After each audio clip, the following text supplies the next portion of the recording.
In this video, I'm gonna teach you how to use Affirm on Stockx. It's a very quick and easy process, so make sure to follow along.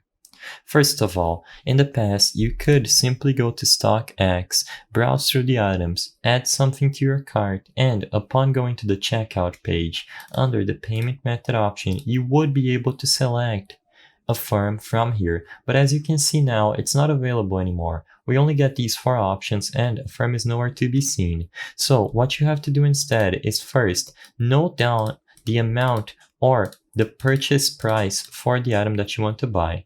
As you can see, this item costs $240 and you might also need to add in the shipping amount and any tax included.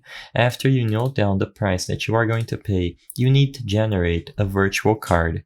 You can do this through the steps I'm showing you on screen.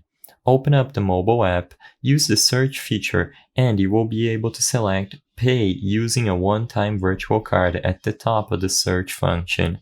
When you select that option, you simply have to follow through the instructions on screen, and you will be able to include the exact amount that you are going to be spending on Stockx. Either include the exact amount or an approximate. When you select this option and you include the amount, you will be able to create a virtual card.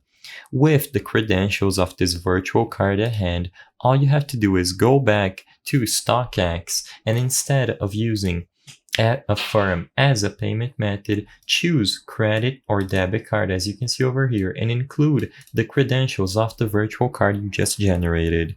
As long as you have enough money on that virtual card, you will be able to use Affirm on Stockx. I hope I was able to help you on how to use Affirm on Stockx. If this video helped you, please be sure to leave a like and subscribe for more quick and easy tips. Thank you for watching.